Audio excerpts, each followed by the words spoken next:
Hey everyone, and welcome to Satisfactory News. When Satisfactory 1.1 came out, I made a video showing how I was using the new features in my own world. I figured I would do it again now that 1.2 is out, but rather than just showcasing those new features, I wanted to give you an overview of what I'm working on in this save. After all, I always use this world for background footage in my videos, so I feel like it's only fair that I show you how all of that footage connects. Hopefully, my world gives you some ideas. It's far from the best, far from the most creative, but maybe it'll inspire some of you. So buckle in and let's go. I'll try to keep this as timely as possible. I started this save in the rocky desert, and a few things still remain there. The main project here is my heavy modular frame factory, which was the first big thing I did in this world. This box was my first big attempt at designing something nice in the world as well. I like how the outside turned out, and it's pretty striking from a distance. Some of my favorite features are the main lobby with an elevator, and the balcony that encloses this tree. This whole factory is topped with two manufacturers that make heavy modular frames, and they are whisked away to the central storage room that I'll show you later. Up on the cliffs at the border of the rocky desert is my cliffside aluminum factory.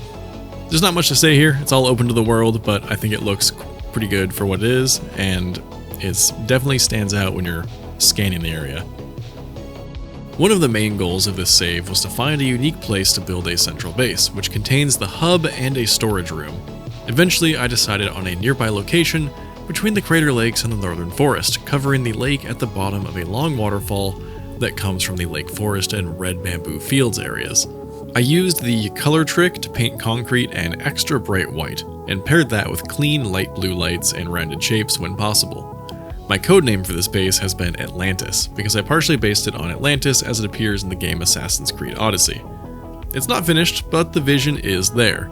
It's walkable and large scale, with a lot of verticality, and it simultaneously dominates the nature around it while also working it into the design itself. Those heavy modular frames and some other storage room items are brought in by train across the natural landscape of the Crater Lakes area and make their way to my storage room. Before they can go there, they enter the massive belt room, which features more than enough space to organize belts and send them up to the waiting storage bins. You'll also see more belts from another basic supply factory, as well as some machines making items on site. Above, the storage room awaits. Its entrance is flanked by Greek-inspired columns and a triangular roof shape reminiscent of the Atlantis inspiration. Every item needed for construction can be found in this hallway, though not every item is being produced yet.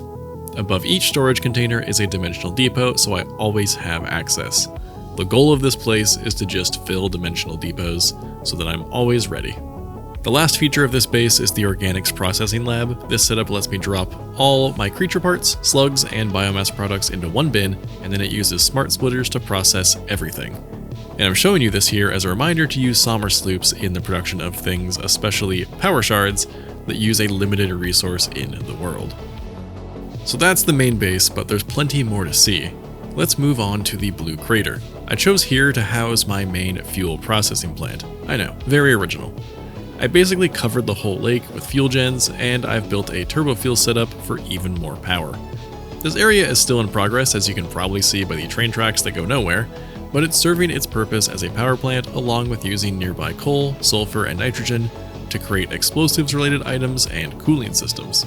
At the moment, this is my main power plant, but there's quite a few others.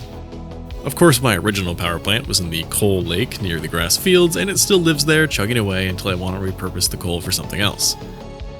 But my other future power plant utilizes the oil nodes found on the western beaches, which is going to be my power mega project, which is very much work in progress. Why is it still work in progress?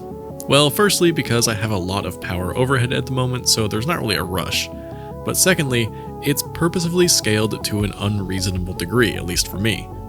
While making my ultimate guide to fuel power video, I came across the mixing of alternate recipes that turns oil into heavy oil residue, that into fuel, and that into rocket fuel. With the oil nodes and oil wells found in very close proximity on these islands, I have access to 2,700 crude oil per minute. And once processing that through those alt recipes, I would end up needing 2,592 fuel generators, pre-overclocking. So far I've made one sub-factory that processes some of those resources, since I'll be doing it in chunks. This was more of a proof of concept, And it works, but it is only a portion of what needs to be made. I'm going to have fun scaling this up long term though. The final power area takes us towards the main attraction of this save. This area in the Spire coast is another oil-based setup, and it's a bit smaller. It was actually designed to make plastic and rubber, but because of the heavy oil residue and needing to turn it into something, I ended up turning it into a larger power plant than I expected. You see, I take all that heavy oil residue from the plastic and rubber and I turn it into petroleum coke, and it made so much of it that this is my power plant that burns the coke. This is probably another one that I'll tear down and repurpose at some point, but I'm pretty happy with the design of it, and I like keeping it here for now, tucked away in the corner. Now you might notice that there's a train track and hypertube leading out of this area. Together they travel down one of my favorite natural thoroughfares in the game, which is the Desert Canyons. This canyon spans a huge portion of the map and naturally connects the Rocky Desert and the Dune Desert very effectively. I think I'd forgotten how big of a portion of the map this took up. I thought it was a lot smaller, but in reality this railroad took forever to make, especially getting all the curves to look nice. Like, this thing is long. But along the way, we come across another partially finished oil setup, which I call the fuel depot. This factory has a train station where liquid fuel can be picked up, and it joins the rubber and plastic as it goes through the rocks and into the Dune Desert itself. Now this is the true jewel of this save. The in progress, of course, desert megabase. The goal is to use as many resources in the Dune Desert as possible and produce high-tier components on a massive scale. Before we look at that, I just want to show off my train intersections. These took a lot of trial and error as I learned how signals work, and honestly, they could be better. I'm not even using path signals yet, but the point of this factory was an excuse to utilize trains. So materials are being shipped in from all around as needed. The main entrance to the factory is tied to the train station, at least for now, and I've tried to make it as walkable as possible, even though I always just use the hover pack, but I'm trying.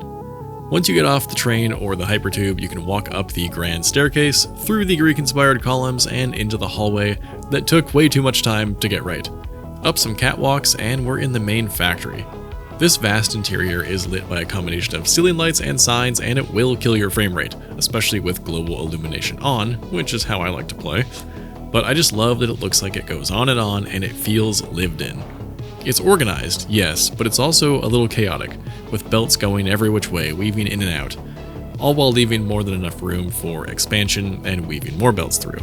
That is what I wanted, and it's a thing that I've struggled to make. All my factories end up looking kind of the same, so I'm pretty happy with how this one has ended up.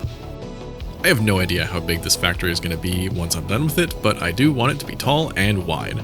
I started with the grand entrance as the centerpiece and started building the decorative walls out from there. I'm actually really happy with this design, even though it is kinda simple and two-dimensional. The main section of the bottom floor here creates things like computers, supercomputers, heavy modular frames, and a few space elevator parts, along with all the sub-materials needed to make them. Up above, we have radio control units and some other computer-related parts. I did some experimenting up here with compact blueprints for factories, and while I'm not happy with any of them, I think they help break up the space and make you wonder what's going on. The back end of the factory, which is still being actively built out as you can see, is where things get a little more interesting. This second floor has a massive aluminum factory which uses a lot of alternate recipes. I harvested water from the top of the nearby cliffs, so I never have to worry about headlift, and with that water I am making pure copper ingots to make the all-clad aluminum sheets. On the opposite end, bauxite is being brought in by train and processed with water using the sloppy alumina recipe, which removes silica as a byproduct. And without silica, I can use the pure aluminum ingot recipe to make the ingots. Removing some extra byproducts and ingredients with our alternates is nice for sure. But then, we travel downstairs and we can see all of the production for the all-clad aluminum sheets and the aluminum casings. Now you may be asking what this is for if I already have a dedicated aluminum production, and that's a great question because honestly after not touching this project for a few months, I forgot, until recently. But it's to create radio control units, cooling systems, and fused modular frames, to then make turbo motors, which will go towards the thermal propulsion rockets for the space elevator. And again, maybe you're also confused because I've already mentioned making all of these items, but my sort of mission and goal whenever I play Satisfactory is that I have at least one machine dedicated to making any given item, and that's going to the dimensional depot or storage room or whatever. And as much as possible, I try not to siphon off resources from an existing production line. I try to make dedicated modules. So yes, I'm making radio control units already in this building, but I'm going to make them again for this production line. This is going to be quite the process, but so much of the groundwork is already here, and the desert is rich with any other resources I'll need, and the infrastructure has been built. I planned ahead. Amazing. Under this area is a system of train stations that's meant to supply this factory with any additional materials if needed, and also because trains are cool. This train system crosses through my main belt highway through the desert and into its own little experimental system. Despite this one not doing much yet, I really like it. It's multi-leveled, crosses multiple trains, and it looks industrialized. It also looks more interesting than just having isolated systems. I attempted to build a tower like I'm Kibitz's Hell Spires, but I'm abysmally bad at making compact factories that look like that. But still, I am trying, and I think it looks cool and striking from a distance. At the moment, one train brings fuel to a truck station in the desert. This truck station was built entirely to make use of the new truck pathing system that came in 1.2, and it would be my first actual road system in this save because I was waiting for those road improvements. My first mistake was making the roads too narrow using a blueprint I had from my pre-1.0 world for roads. While it does work fine for tractors, the one foundation is not enough for a truck when you want to include other decorations like I'm trying to do. So, tractors it is. This road goes across the rest of the desert and to the resource-rich crater over in the corner of the map.